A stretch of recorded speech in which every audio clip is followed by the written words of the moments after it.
भौजी के बहिन तो कइले कमाल रे, मचौले धमाल रे।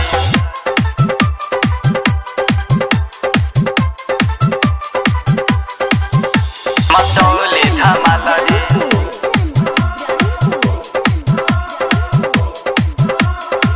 भौजी के बहिन तो कइले कमाल रे, मचौले धमाल रे। भौजी के बहिन त कैली कमाल रे, सौसे लगन में मचौले धमाल रे।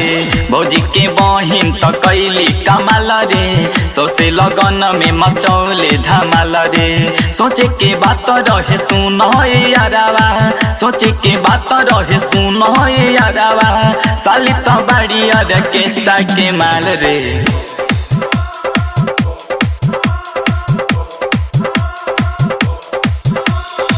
भौजी के बहिन तो कइले कमाल रे, सौसे लगन में मचैली धमाल रे।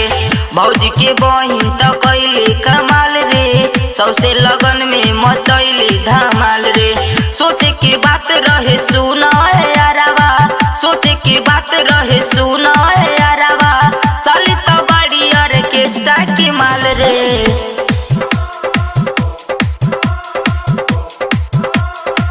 भौजी के बहिन तो कइले कमाल रे,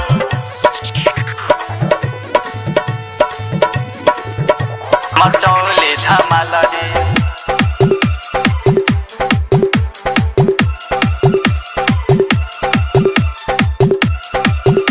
मचौले धमाल रे।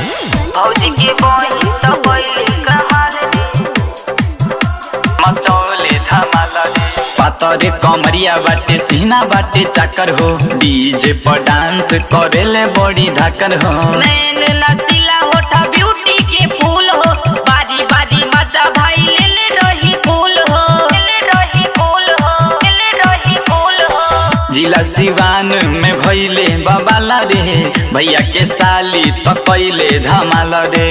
जिला सिवान में भइल बवाल रे, भैया के साली तो कइले कमाल रे। सोचे के बात रहे सुन यारावा, सोचे के बात रहे सुन हो यारावा, साली तो बड़े ऑर्केस्ट्रा के माल रे।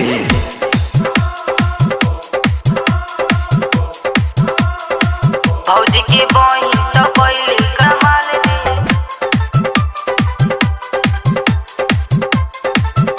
मचौले धमाल रे।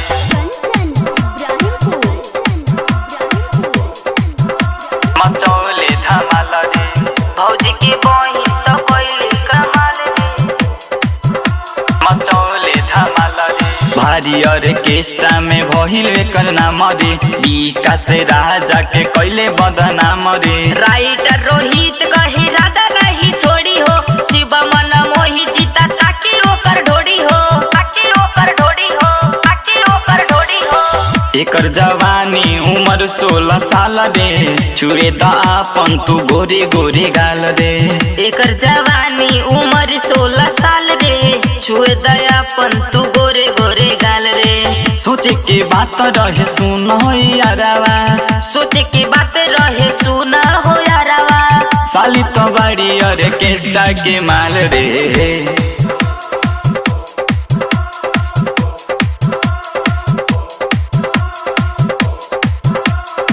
सोचे के बात रहे सुन यारावा, सोचे के बात रहे सुन यारावा, साली तो बाड़ी ऑर्केस्ट्रा के